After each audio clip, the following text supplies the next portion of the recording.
Welcome everyone to another episode of Pop Rant Radio, the podcast where two pop culture junkies discuss popular and sometimes not so popular culture. My name is Moss, I'm one of your hosts, and with me as always is my good friend and co-host, Eric.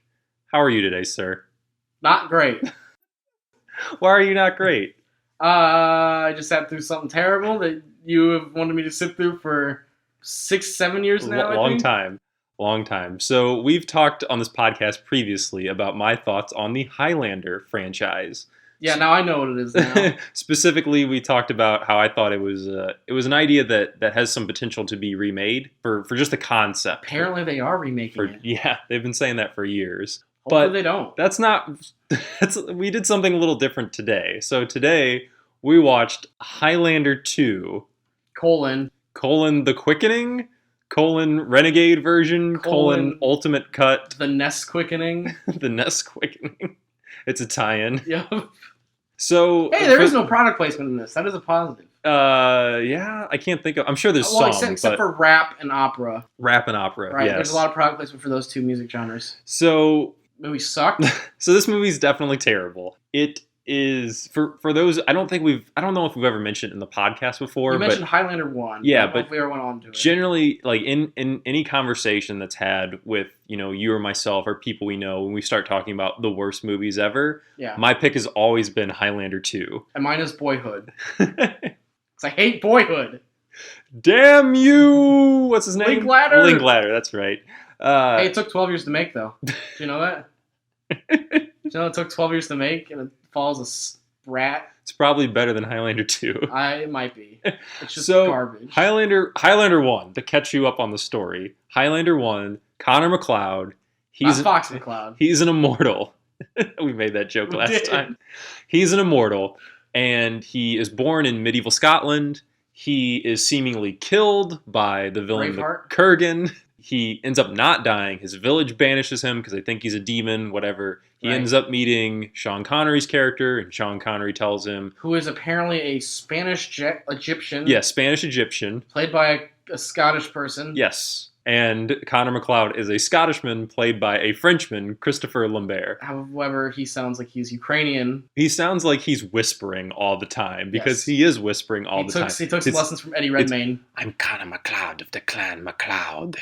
You'll have to come over here. I have to talk. I hope that shows up on the audio. If it didn't, they'll know what we felt watching Highlander 2. There'll be long pauses of silence. We were like 45 minutes in, and I was like, I probably should have turned on subtitles for you. Well, they came on at one point. There was that one spot where there's it was like man on PA subtitles just out of nowhere. It was weird. Anyway. Sean Connery's character explains to Connor McLeod in the first movie, you are an immortal. You can only be killed when your head is cut from your body. There will be an event called The Gathering where all of the immortals will come together and fight in a giant combat. And there can be only one. The last immortal will gain the prize, which they don't really say what the prize is. And at the end of the first movie, it's kind of spoilers, Connor wins. It's kind of vaguely hinted at that the prize is like all knowledge of the universe, maybe? Including Planet Zeist. So that's the first movie. The sequel, Highlander 2, The Quickening. Right. Which, as we will get into, had a storied production. Oh my god. It's an hour long. They wanted to do something a little different for the sequel. They decided to take this kind of fantasy concept, because the original movie takes place in like 1985, like modern day 1985, but you get flashbacks of the medieval Scotland stuff, and he's lived through World War I and the colonial period. And what's that Disney movie? Disney character comes to New York and she's real life, and it's Enchanted. Adams? Yes. Enchanted. Is it Amy Adams? It's Amy Adams. Okay, yes. Good. And it's Cyclops as the prince. It's Scott Summers. whatever his name is. Scott Summers. Right. So in this one, they decided to do something different. They decided to go for a more science fiction future movie in the year 2024. Yeah, it's like Blade Runner meets RoboCop, kind of. Yeah, because we were talking about how the design is Blade Runner, but a lot of like the dialogue and like it's kind of satirical parts. Yeah, like in 2 parts. Yeah, the entire it's very movie. RoboCop-esque. Yes. So the story is, and the movie has gone through several different cuts, like several different editing cuts, and the most recent one, the ultimate cut or whatever they call it, they redid some of the special effects and that sort of thing because, again, the original... They changed the sky blue. Yeah, it was originally red in the original cut of the movie, but the shield is supposed to be blue. They filmed Who gives a shit? They filmed a lot of stuff in blue light to make it seem like the shield was... Oh, we haven't even explained the shield yet. So, okay. We'll get into it. All right. So the plot of the second movie, which you get, but very disjointed, like it's not told in the order I'm about to tell you. And it's even like, it's very like, so for someone like me who didn't see the first one before seeing this one, it's fun. Like, I don't care. It's weird, but whatever. For someone who would see Highlander and then go to see this in theaters, the movie opens with like, it's the year 2024. The atmosphere is gone. There's a giant shield in the place, but some people think it's not supposed to be there. Here's Highlander 2. It's like, whoa. Yes. Like I made the joke that it would be like if there was Elder Scrolls 4 Oblivion and then Elder Scrolls 5 Fallout 3. Yeah, it's very, very disjointed because you get the opening essentially tells you the ozone layer was degrading, so they built an artificial shield ozone layer around the planet. And who was responsible for this? Connor McLeod was the main guy behind this. Nope. Now, in the first movie, Connor McLeod is not established as a scientist or an inventor or anything, but a human. But his wife from the first... Oh, we're getting into that. His wife from the first movie, Brenda, she makes him promise in this movie that the ozone layer is dying and that Connor has to do something about it. Right. And he promises her... In this giant factory hospital. Yes, he's like, I promise I will do something about it. Where he presumably gets like a degree in engineering afterwards. Right. And helps build this giant ozone shield around the planet. Yeah. Climate and everything. It's so far removed from the fantasy idea and themes of the first movie. It's ridiculous. So at this point in the movie, Connor McLeod is an old man because as this movie tries to establish, what the prize really was the ability to grow old and die, or... Even though he hasn't chosen. Or, depending on the cut of the movie, to either A, return to the planet Zeist 500 years in the past, which is the planet that the immortals are from because they are in fact aliens. Nope. Or, in the recut of the movie, back to the distant past where immortals were in a war. Where everyone cosplayed as Lawrence of Arabia. And things took place in some foreign land, in Agrabah. That's what it looks like. In some made-up place with, like, crashed planes and shit. And there's, like, a ship. So, it's established that McLeod and Ramirez, Sean Connery's character from the first movie, who died in the first movie, by the way. Not anymore. They apparently met each other before the events of the first movie in the distant past, either on Zeist or just on Earth, depending on the cut of the movie. Right. Where they established a magical bond. And Ramirez told him, if you ever need me, you only need call my name. Right? Even death cannot separate us. So they're in a rebellion against General Katana, played by Michael Ironside. Who hates his life. Doing his best Jack Nicholson plays the Joker impression. Or Jeremy Irons in Dungeons & Dragons. Yes, he's just like... he's just hamming the shit out of this movie. He never closes his mouth. No, he's always smiling. And a lot of scenes he's just like grunting and sighing. Yeah, you made the comment that he looked like a wax sculpture the entire movie. Which he really does. Because he just has like perfect white teeth, but he never closes his mouth. So there's a war going on between the rebels and General Katana's men, I think. Right, and he has these flashbacks while watching a play that... Yes, so in the future, in the modern day, old McLeod is at the opera, and as he's watching the opera, he's having flashbacks to the distant past / Zeist. Right, but the opera is called Zeist, or the Fight of Zeist, right? Because it's literally like shots of Zeist. It's not like I drew the comparison to like Batman Begins, Bruce is scared of bats, they go to see Zorro, and there's like a hell scene in Zorro, or like a weird nightmare. Well, I think in Batman Begins, it's not supposed to be Zorro. I think it's just some opera craziness. But there's like he sees like these weird the acrobats that have like black cloaks on, and they make him think of bats with the way they're moving. That makes sense. This is literally like a shot-by-shot remake of something that the opera people don't even know happened. It's really weird. It's really awkward. So, and he waves at a guy across the way like they're fucking high schoolers. So McCloud and Ramirez get captured-ish, maybe? Maybe. We don't see that, but that's fine. They didn't film captured by the Green Lantern Council. And then there's these 3 elder council guys who don't move their mouths. They like have mind speak or whatever. One of them does. Yeah. One of them turns his head and goes, "Stop it." Right. One yells at Michael Ironside.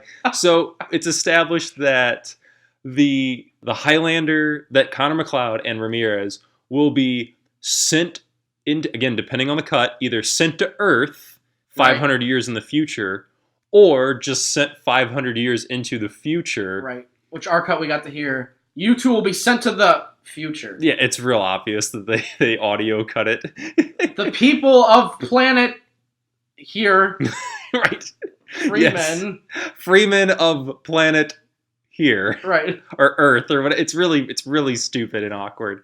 So the council banishes the 2 characters, Ramirez and McCloud, to the future, where there will be a war with immortals, and when they win the prize, they can either return to Zeist / the past, right, and be mortal and be immortal again, or immortal still, maybe, or they die, or they can grow old and die in the future. And then General Katana's like, that's a terrible punishment, which he's right. Yep. And then they're like, shut up, Ironside, and they send their 2 characters forward in time. This is a Transformers movie. Where presumably the events of the first movie take place, even though in the first movie they've clearly never met before. I wouldn't know that. Sure. Okay. And then... so then Back to the Future. I see what I did there. You go. Let's watch that instead. Old McCloud is sitting in a bar doing his sixth grader impersonation of Michael Corleone. To his voice. He's like, "I'm an old man. It's me, I'm old. It's so bad. Look how old I am. That's how I talk like this." And the makeup is terrible, and he has his gray hair. He looks like a combination of F. Murray Abraham in the modern scenes in Amadeus, or towards the end, he kind of looked like, towards the end of his old person stint, he looks like Richard O'Brien as Riff Raff in the Rocky Horror Picture Show. Like, it's ridiculous. It's the worst old man makeup we've seen in a long time. It's really bad. So, meanwhile, people are mad at McCloud because he built the shield, which has caused the world to go into darkness, even though it actually saved the world from the radiation of the sun. Right, which a barkeep knows that, but a fat woman hates him for it. Yeah, and tries to smash his face in with a bottle. Runs away. And then she runs away. And the guy's like, "Hold on, I'm going to go kill her." Meanwhile, Louise Marcus, who's played by April O'Neil, Virginia Madsen, who's probably the biggest thing that she's done is she was also in Sideways. She was the woman that Paul Giamatti was after. She is the leader of a eco-terrorist organization called Cobalt. Cobalt, and they are trying to shut down the shield because they believe that the shield is no longer necessary. Right. That the ozone layer has repaired itself. Right. Somehow. And then that's dropped. Yeah, that's kind of just... Cobalt is no longer in the film. Right, and all she does for the rest of the movie is just completely horrible. She has a little piece of paper that tells her to go see McCloud at the bar, but we never find out where she got that from. Nor does she go to the bar. Or whatever. Anyway, so she and old man McCloud meet, and she's like, "You should help me." And he's like, "I'm old, and I don't want to." And then... I'm surprised he got that. And then, didn't even hear him. Meanwhile, Katana, back on Zeist / the past, is watching television and seeing the future / Earth and seeing McCloud as an old man, and presumably McCloud's been on Earth for like 400 years at this point because he was born in medieval Scotland. So Katana decides right now, hey, McCloud still hasn't made his decision to either return or grow old and die, even though he's clearly 90. So I'm going to send the 2 guys from Matrix 2. Yes. But they look like crack addicts. and have hedgehog quills. They look like they're Tweedledee and Tweedledum if they were in a sci-fi punk fantasy universe, right? But they also like rolled around in garbage because that's what their costumes look like. Yep. And like you said, they have like this Sonic the Hedgehog like spiked quills coming out of their hair, I guess. I don't know. And one of them laughs uncontrollably. It's never established. It's really weird. So Katana sends his two Goonies to the future, right? / Earth. Here's one of the spots where, because we watched the one where it's not Earth, it's not Zeist and Earth, right? It's the future. Yeah. But frequently, yes, they keep showing whenever someone goes to from whatever Ironside's doing. Whenever someone goes from there to where McCloud is, it cuts out of Earth. Like, we get the establishing shot of Earth, and we see like what looks like a meteor. Yeah, like puncture through the shield. Like the shield deflects something. Yes. And we were talking about how, well, if the shield's deflecting something, that means something's coming in. Right. So to travel through time, do they go outside of Earth and then come back? This movie's real bad. If you couldn't tell already. But in the one henchman even says, like, wait a minute. He's old. He's almost dead. Let's just wait it out. Why don't we just wait it out? And Katana's like, no, I gotta send you for reasons. So he sends his two goons. The goons show up. McCloud is like, oh no. And he starts having like a heart attack. And he's like, go hide in this dumpster. Virginia Madsen hides in a dumpster. McCloud fights Garbage Dude 1 on top of a train. While Garbage Dude 2 just hangs back. Sits back and goes, I'll let him take care of it. The Garbage Dude 1 falls and gets his head cut off by a train. Yep, which we'll get back to that in a while. That's inexplicably going through the city. So Garbage Man 2 grows wings? Yeah, he has like winged jetpack. Meanwhile, the Quickening, which is the process that happens when one immortal is killed and the other immortal absorbs their power. Yeah, but he didn't kill him, the train did. So shouldn't the train get the Quickening? Gets the Quickening. It's like Thomas the Tank Engine. That'd be a cool movie. That would be great. So McCloud is young again, like inexplicably, and now we have Christopher Lambert, King of Whispers, returns to the movie. Right, which is funny because both his characters are garbage. Like, old man, like, you can't listen to him without laughing, and the other one you can't listen to him because you can't freaking hear him. Right. He's like, look who's backing down. It's me. It's Connor McCloud. I'm gonna destroy everything. Let's see what happens. Then my favorite line of the movie happens where Garbage Man 2 has his sword and he's flying around with his wings. Yep. And McCloud is on like a hoverboard. This happens in the movie, by the way. And they're like flying around the city. No, they're not flying around the city. There's quick crap cuts of them like, it'll be like Connor turns the corner. Then the bat thing like goes up a hill. And then Connor goes over a car, and the bat thing just goes straight. And then Connor might be like near him, but we don't know it. The geography of the scene is just awful. Like, the editing gives you no indication. On for 5 minutes. It goes. While we were watching it, you were like, "All right, I got it. 2 seconds. Yeah. They're both flying around. Check. I understand. Do something." And just nothing happens. Oh man! So then my favorite line of the movie happens. This is a shout out to my buddy John, who looks like Christopher Lambert, actually, if you think about it. Oh yeah, he does. It's probably not a good thing to call him. It's fine. He knows. Where Garbage Man 2 goes, "Say goodbye, McCloud," and Connor McCloud goes, "Why, you going somewhere?" Only time you hear him. This is the only line in the movie he does not whisper. As he like awkwardly like swats at him like it's a fly. It's so great. Well, and then we get a wonderful shot after that you and I both lost it on, where the bat thing clearly flies towards a building and then pivots, which is clearly like the crane arm like switching it. They like just physically like turn him around. Like, he doesn't like swivel turn. He just like stops, does like a quarter circle in like just staying still and in midair. It's terrible. Oh, this movie's so epically terrible. So Garbage Man 2 gets killed because Connor McCloud pulls a piece of string. Like a bungee cord? And it tripwires his head off? Why? And then his body... His lifeless body just tees like his arms stay perfectly outright. Instant rigor mortis. Falls like just continues to fly straight and just hits like a power box, catches on fire, and then falls to the ground. But yeah, like we were watching, I was like, wow, his rigor mortis struck really quickly. God damn it. But the whole time he's still next to the dumpster. Right, because then he just goes like 2 feet over and she's like, oh hey, it's you now. Right. And then she's like, hey, you're young. Let's fuck. Because, so they do. Because reasons. Well, they start kissing and then he's like pulling up her dress and it's like, what? Well, then her character's gone.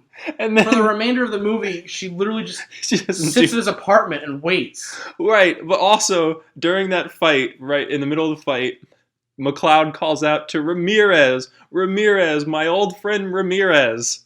So meanwhile, in Glencoe, Scotland, right, during a performance of Hamlet, Sean Connery appears. Right, and the crowd's like, oh. Like, he doesn't trapdoor appear, he phases in. He, like, lightning bolts into the scene. The actor on stage is pissed. And he's like... going with the scene, though. Right, but he just keeps trying to go, and the director's like, get off the stage! And then... And Sean Connery has a wonderful moment where he says, shithead. Yeah, because the actor calls him a shithead, and he's like, shithead? What's a shithead? And then... he leaves the stage and walks immediately out into the streets of wherever. Right, because the stage is like a Greek mausoleum. Yes. Like it's like stairs going up and like a giant circle. Yeah, it's open. There's no ceiling. Right, like it's just open theater. It's like a found space theater, and he literally walks through maybe a 20-foot hallway, and then he's downtown Detroit. He's almost hit by a truck. What? So he goes to a clothing shop where he gets a suit made because, as the shopkeep tells him, you've come to the right place because we are the oldest gentleman's tailor in Scotland. He's like, I'm the oldest gentleman in Scotland. So he says, okay, I want a suit. And they're like, oh, it takes 3 weeks. And he goes, I need it in 3 hours. And he takes off his earring and gives it to the guy. And the guy is apparently a jeweler because he looks at it and he's like, oh, we'll do this. Cut to a montage. With the Lone Ranger theme.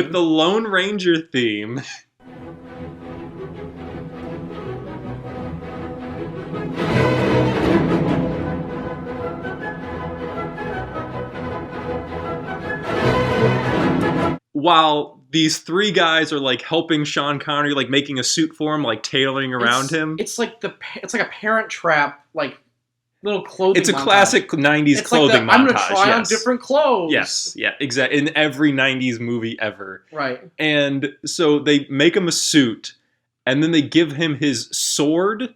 In a bag. Remember, so he has the rapier, because he takes the rapier from the guy during Hamlet, which is apparently a real sword, not a prop. We had that. And then they wrap it up for him, and they're like, here's your sword, sir.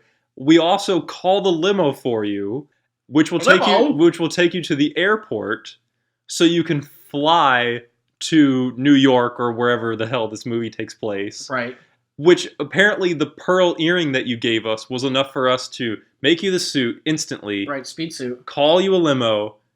Put you on a plane. Like, do they also own the airport? The suit was compliments of them, remember? Okay. They specifically say suits are on the house. Oh, I don't remember that. I've seen this movie like 6 times. Weird. It's during that stupid shot where like everyone's in a mirror. Sure. Okay, I'll take your word for it.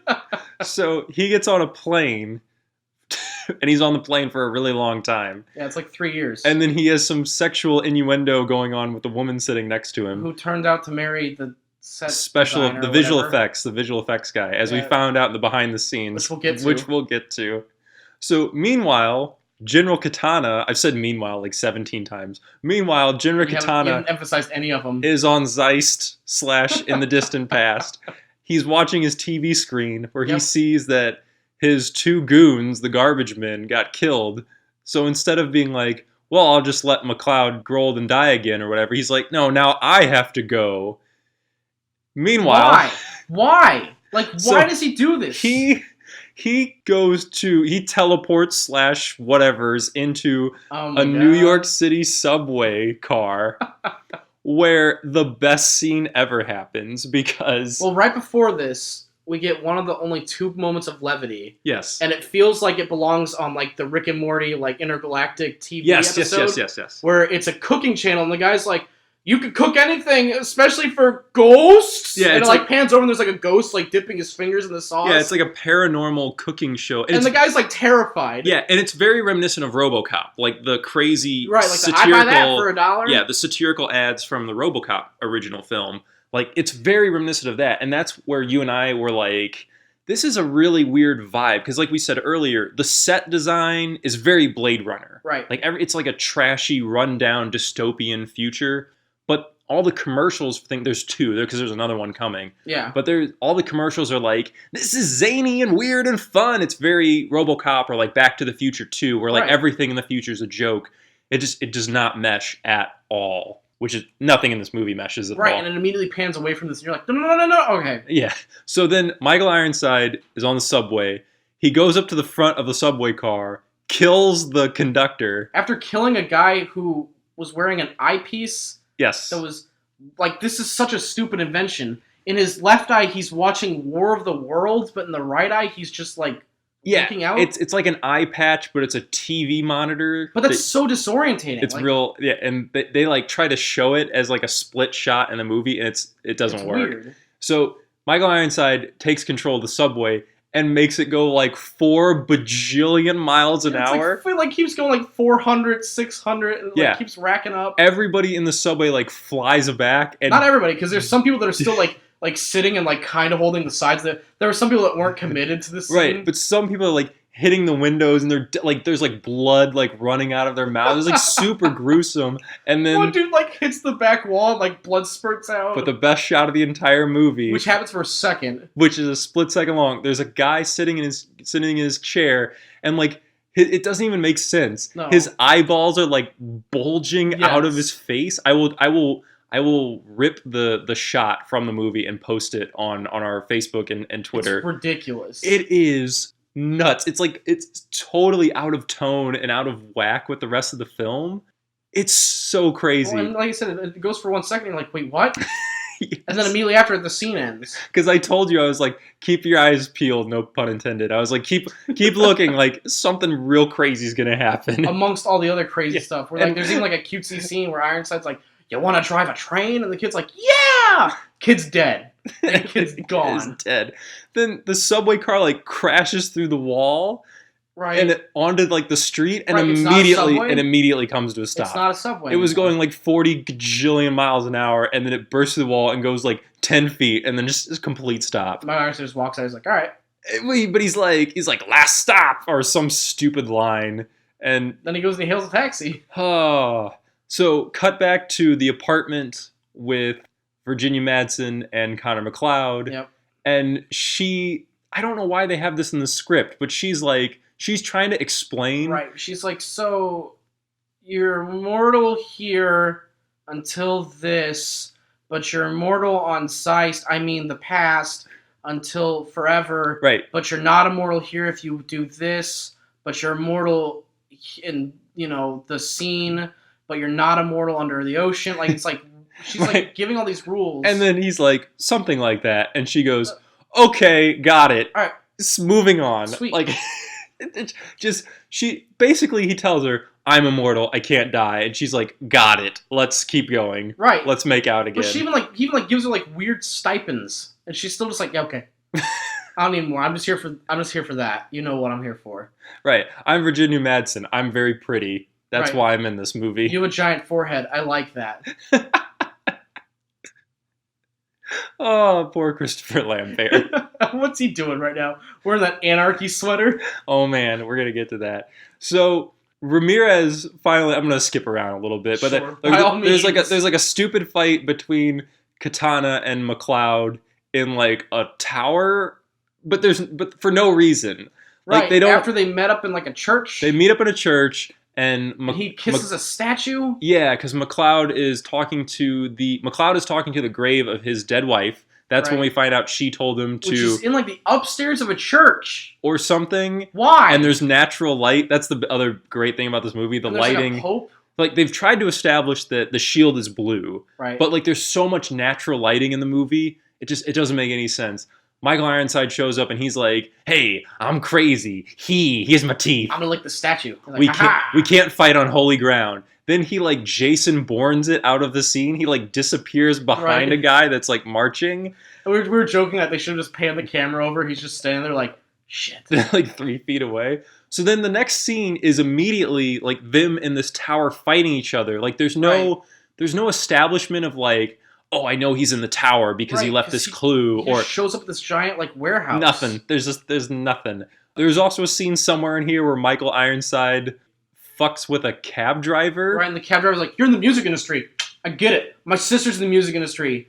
And, like, he starts to, like, break his cab. He's like, "Ha! Just like my sister. You guys should get tattoos. This is great." Yeah, I mean, he's just, like, super happy. Verbatim what he says. Like, nothing in this movie makes any sense. He also calls a couple people outside of the cab scumbag for a second, and it's weird. Yeah. And there's nothing to it. They're like, "Hey, you weirdo cab driver." He's like, "Hey, scumbag," and it's like, great. I'm really hoping this character goes somewhere. I'm really concerned. So they fight in the warehouse. McCloud falls down the elevator shaft and, like, breaks all of his bones, but he's not dead. He can just, like, snap himself back together. And Michael Ironside's like, "All right, I'll see you next scene," and then leaves. Right. He, like, laughs, and then he just leaves. Like, he doesn't try to kill McCloud. No. Nothing.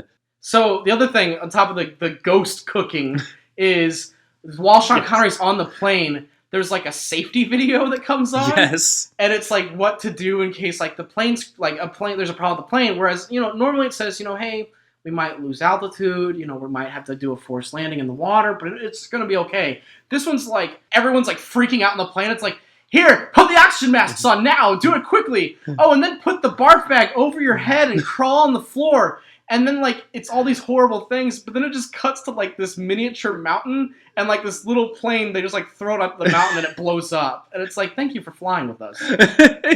It's, like, super out of place. But it's the best part of the whole movie. It is, because it's full on, like, it's serious. It's, like, it's 100%, like, straight brow. Like, this is the safety video. It's fantastic, but it's very daunting because it does not make sense at all when it comes to the tone, which this movie has none of.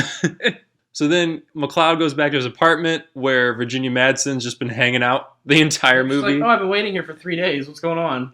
Ramirez shows up. Well, not Ramirez. They try to play it off like, "Oh no, he's fighting. Michael Ironside came back."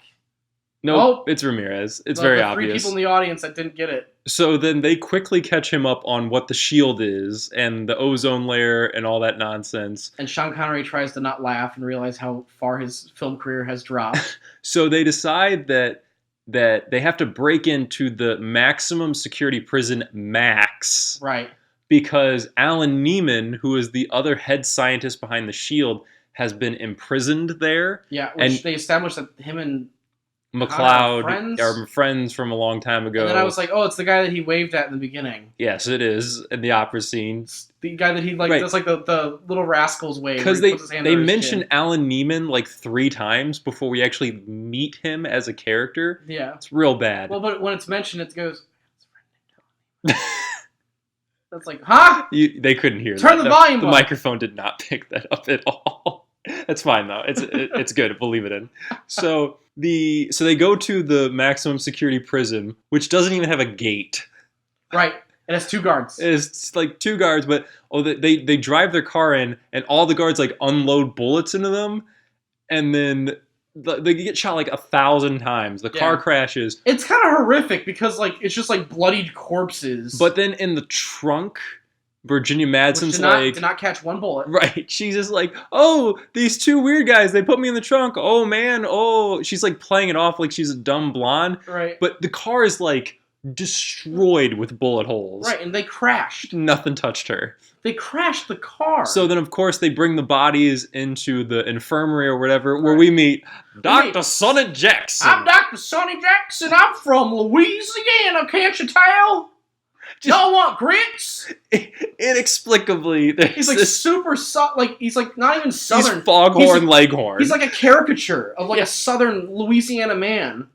Like, I'm surprised he wasn't like, woo, molasses or something. Like, Jesus Christ, man. What was the direction they gave this dude? This movie is amazing. So the two characters, Ramirez and McCloud, wake up, and then the Sonny Jackson faints. Yep. Then they go into oh dang. They go into the max security prison. They find Neiman. Neiman's like, Einstein. He looks like Albert Einstein. He's like, the coordinates are here. That's where you can go and get above the shield and see that the ozone layer is fine. It'd be amazing if this was like the best prank ever. That's still a plot point. Where he's like, it's not fine up there, but you guys should go check. So as they're trying to escape the prison, he dies immediately. That's what I needed to tell you. Good night, and like dies. As they're trying to escape the prison, they get trapped because Michael Ironside goes to the CEO. Cox. Yes, the CEO of the Shield Corporation, played by Dr. Cox. From Scrubs. Who's super overacting, and it's great. Right, because there's that amazing scene where he's just like, blah, blah, blah. He like flips a chair, he's like, I'm really angry. Yeah, it's like, now I'm going to talk to you like this. It's his total like, you want to get nuts? Come on, let's get nuts. Like, it is that moment. Made mistakes. And then he had us. Right shot! Now you want to get nuts? Come on! Let's get nuts. Michael Ironside and Dr. Cox are like partnered together now. Right, because Michael Ironside choked a dude. Yeah, he broke into the boardroom meeting and killed a dude. After he unloaded a clip into him? Like King Kong style with the T-Rex, where he just like takes his jaws and like pulls them apart. Oh, this movie. Dr. Cox activates a trap, like a giant fan. Like a bond trap. Yeah, like a giant fan in the prison because Ramirez, Virginia Madsen, and McCloud happen to be in the same room at the same time. All the doors closed and locked behind them. And then just before curtains, Sean Connery, who now has his katana for some reason. Well, he traded in. We didn't see it though. He doesn't have the rapier anymore. He stabs the katana into the ground. Right. And the metal ground, presumably. Yep. And he uses his bagpipe magic to he starts playing Amazing Grace on the bagpipes to prevent the fan from killing them, and then his magic also opens the door so Virginia Madsen and McCloud can escape. I don't know why he just didn't use his magic to open the door anyway. The room was just like super confusing because like the fan was moving incredibly slow. Yeah, it's real dumb. So bad. So Ramirez dies again, but there's a great moment where McCloud's like, Ramirez, will I ever see you again? And he's like, who knows, Highlander? Oh, no. He just goes, what? Speak up, I can't hear you. Who knows, Highlander? Who knows? And I looked at you and I was like, no, he's never in any of the Sean sequels. Connery stopped. There are 3 more Highlander movies. $3 million for 7 days of work. Six days of work. $3 million, 6 days of work. That's $500,000 a day. Oh my God, that's amazing. So Ramirez is dead again. McCloud and Virginia Madsen. I keep saying Virginia Madsen, who's the actress. It's Louise Marcus. It does not matter. But she doesn't have a name. So the second half of the movie. Pretty much. So Louise and McCloud, they get on a truck where they drive out to the location. Right, where all of a sudden it gets blue. Yeah, and Michael Ironside is there. He's like standing there, and they run him over. Right, he just like awkwardly walks in like the street. He's like, "Hey guys!" and like they slam into him. And then Virginia Madsen's like, she's like laughing. She's like, "Outstanding!" And they both like laugh at each other. Nope, you know the rules of this world. And then there's like a terrible ripoff of Raiders where they're like fighting on the truck. Right. Because he's not dead, surprise. Yeah, and then like Michael Ironside gets kicked off, and then they keep driving towards the where the shield. No purpose. No point of this scene. We'll talk about that later on too. It is really good.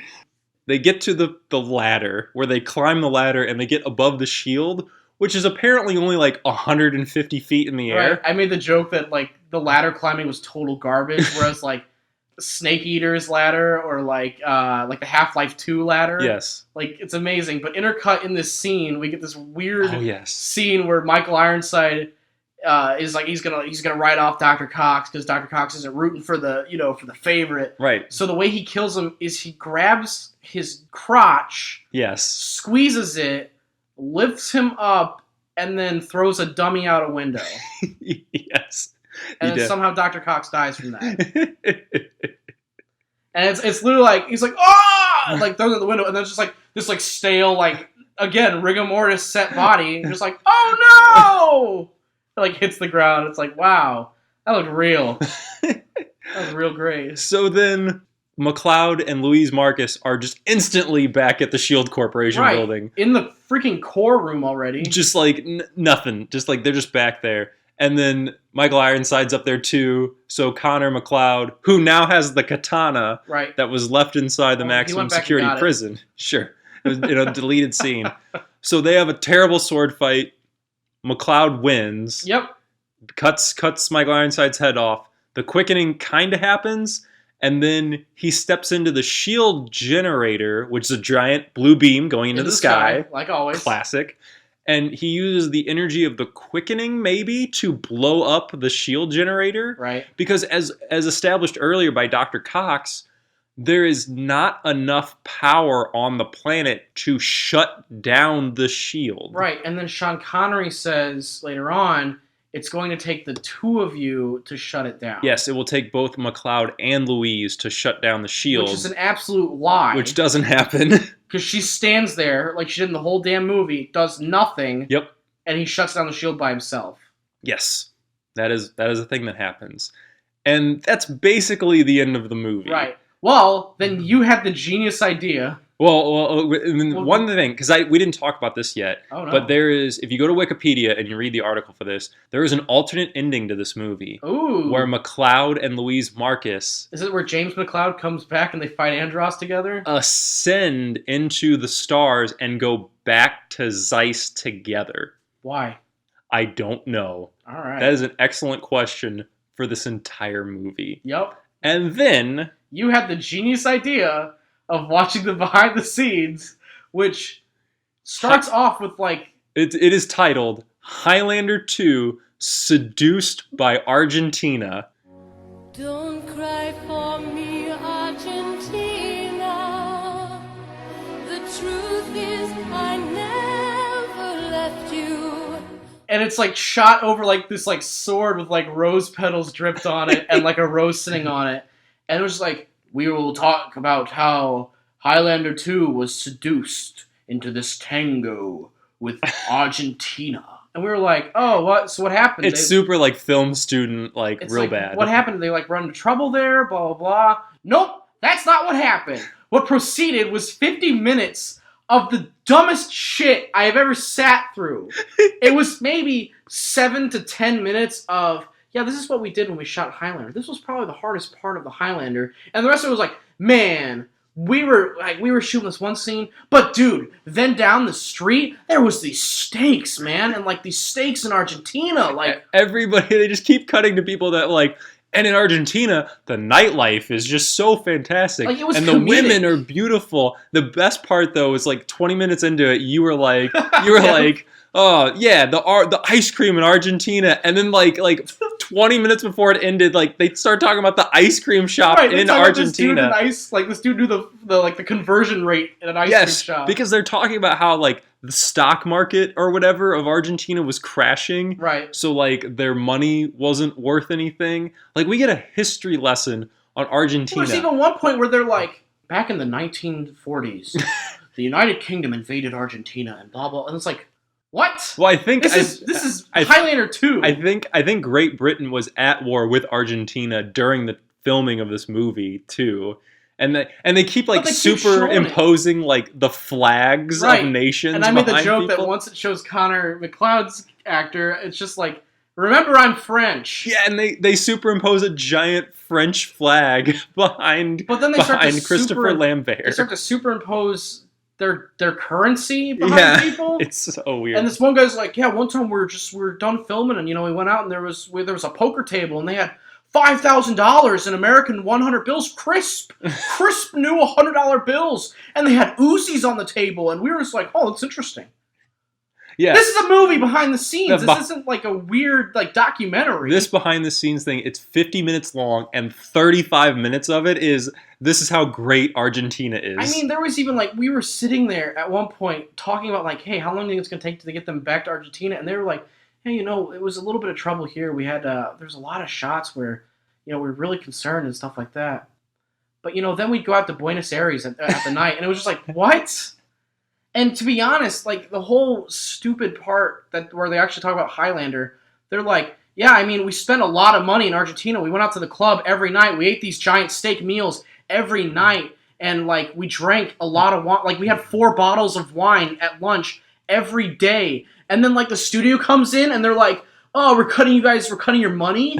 Why? Screw you, studio. And it's like, I don't know. Maybe it's because you spent $12,000 in Argentina on wine and steak and the smallest ice cream cone you've ever seen and Uzis. And, like, what is wrong with you people? Like, I've never rooted for the man so much that I did during this stupid behind the scenes. Yes, so the behind the scenes was epic, and the entire time, like we mentioned earlier, Christopher Lambert is wearing like his anarchy symbol shirt. It's like a sweater. It's like his grandma stitched it. I have no idea. Well, and they kept on talking about stupid shit, which just made me feel like these guys knew nothing about filmmaking. I mean, there's one part where they're like, well, clearly this scene we had to have one of the guys be decapitated by a train. So we had to find a spot where it was like, do we build train tracks and put a train on it? Or do we find train tracks and build a city around it? Well, clearly we built a city around train tracks. Buy a stupid car and make it look like a train. Right. Well, it's great because... Like, shut up, man! It's great because it was like, well, we knew that the garbage man had to be decapitated, so we knew we needed a train. Right. What? The second guy gets decapitated by a rope. You couldn't have done something like a sign or like, I don't know, just... a goat runs over him or something? I don't know. Have him fight in a factory. Right, a train? Like, they talked about how they built a whole damn city. And then there's one scene they talked about that they spent, like, freaking 4 days setting up the pyrotechnics because the director really wanted to blow up this street block. Why?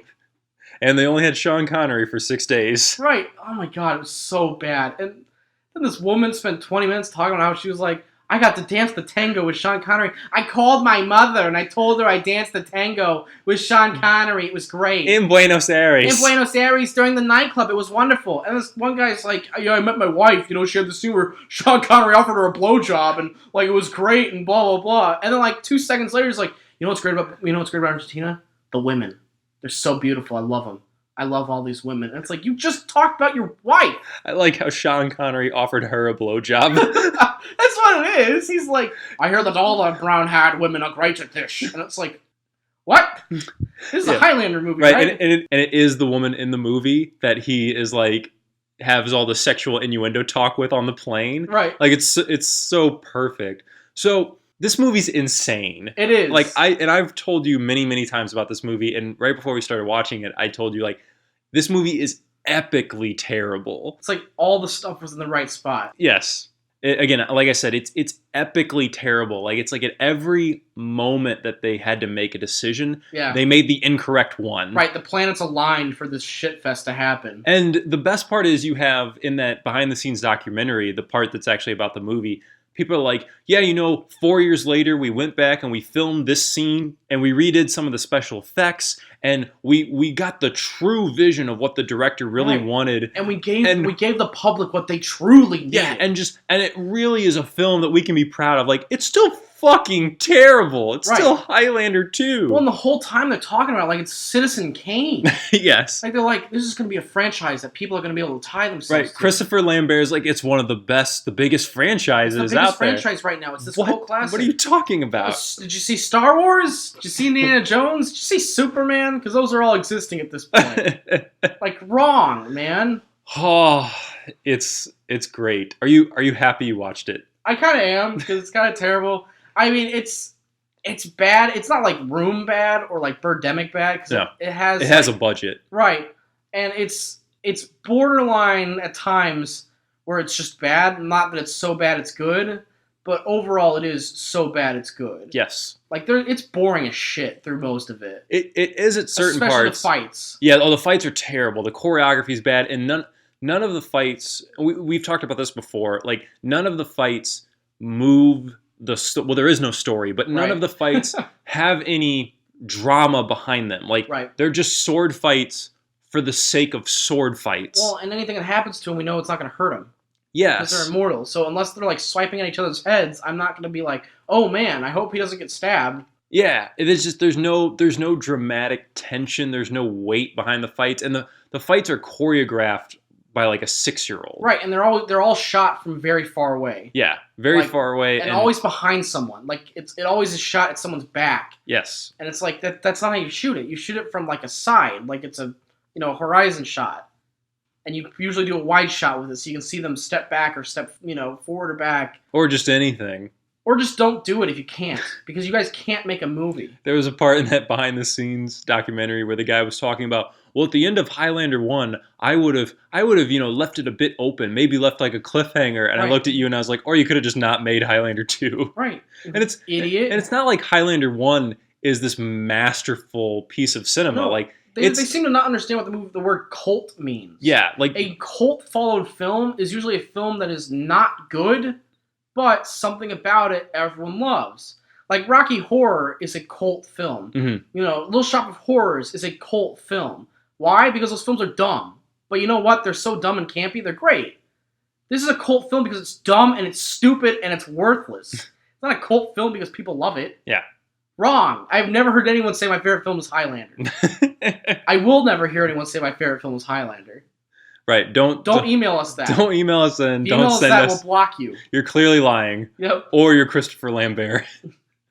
Those are the only two explanations. We wouldn't be able to read it because it would all be you whispers. might be Sean Connery because they gave him $3 million for 3 days' work or 6 days' work. He doesn't know how to use a computer. Oh, he clearly does not know how to use a computer. I mean, have you seen him lately? By the way, Google Sean Connery 2016 and be prepared to be real sad. Yep, he looks like someone's grandpa being helped across the street. Yeah, it's rough. It's rough, but it happens. All the women he slapped. It's all the women he slapped. Oh, that's where Ramirez is. He's just in like an alternate dimension where all the ghosts of the women that he killed. It's just constantly haunting him. It's like Stranger Things. He's in the reverse world. He's in the reverse world. Okay, so this movie doesn't make any sense at all. No.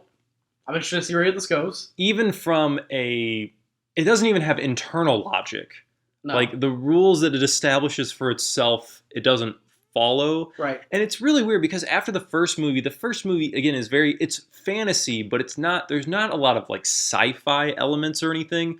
And this movie's just like, in the future, there's a shield around the ozone layer. It's like, where the hell did this come from? Right. Well, like I said, it's just like for me because my first time seeing any Highlander movie, it was like, okay, this is a stupid setup or whatever.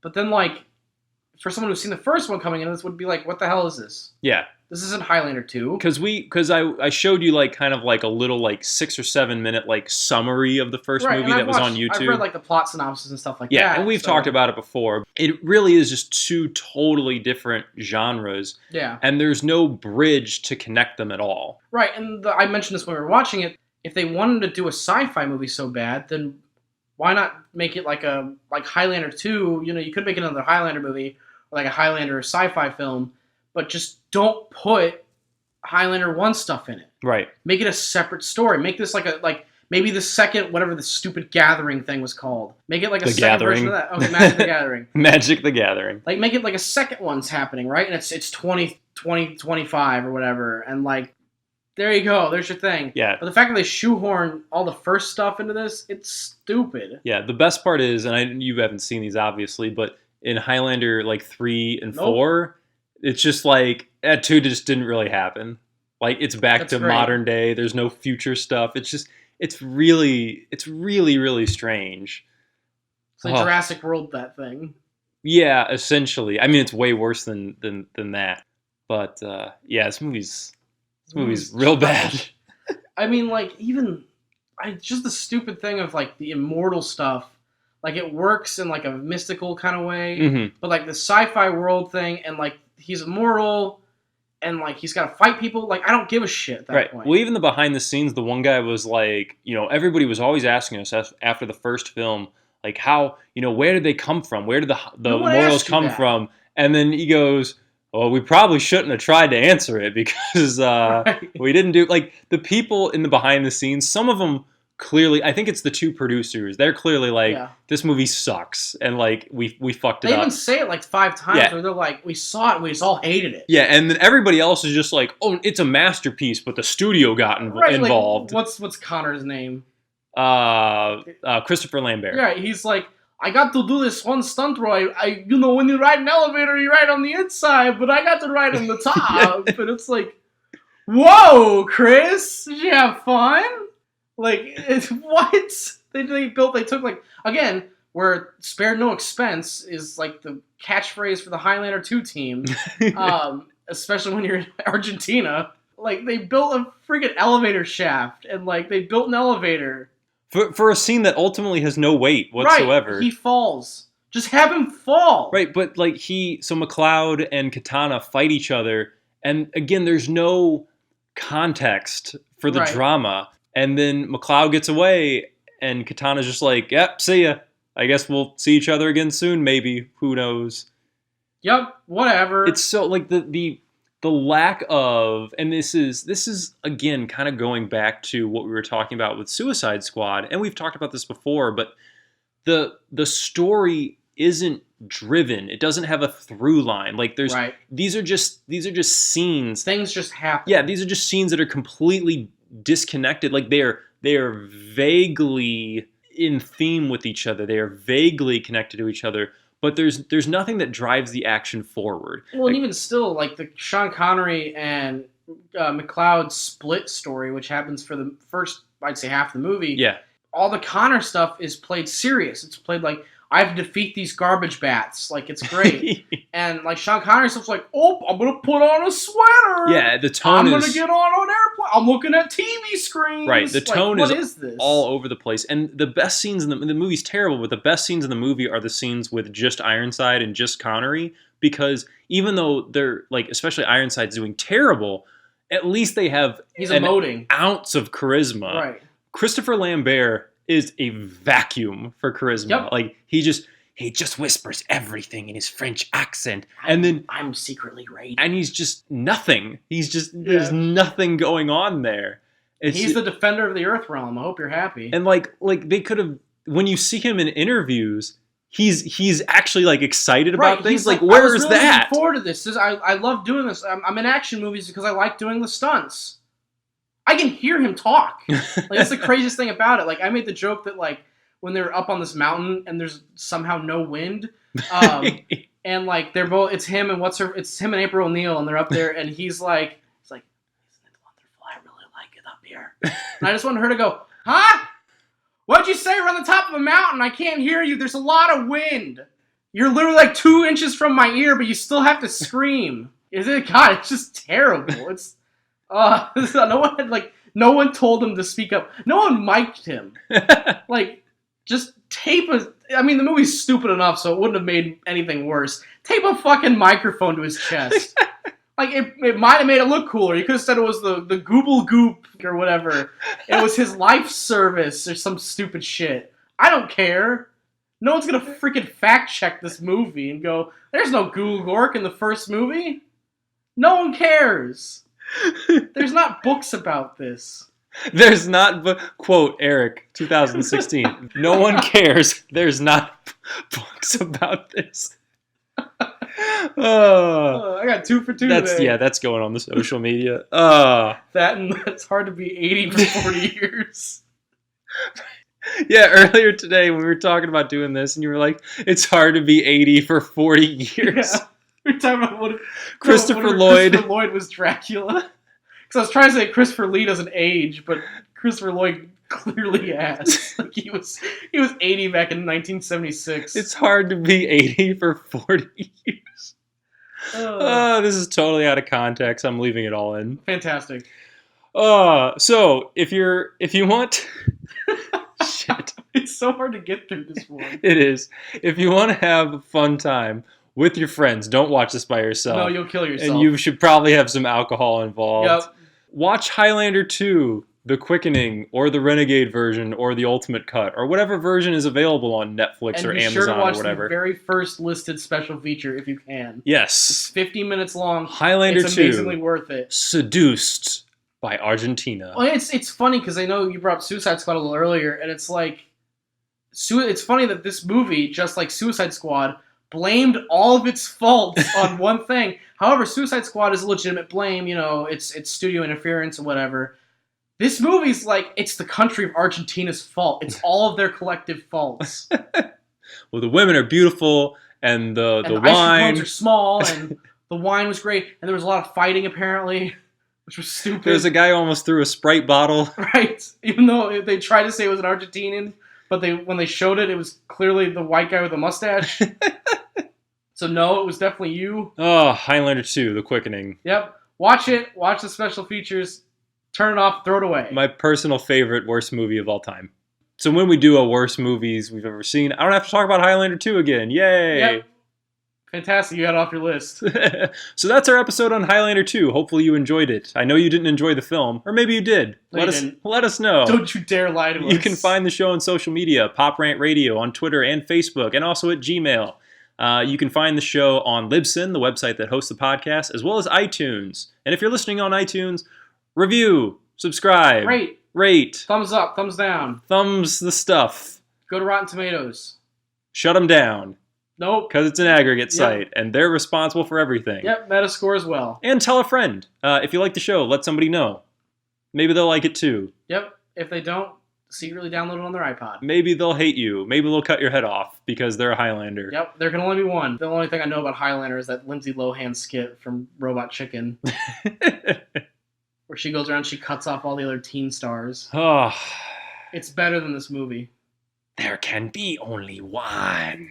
Thank you, Christopher Lambert. Thank you, Speedy Gonzalez. Speedy Gonzalez. That's what it sounds like. Arriba! Right. Thanks to Major for the theme songs. As always, man, we appreciate it. Thank you, sir.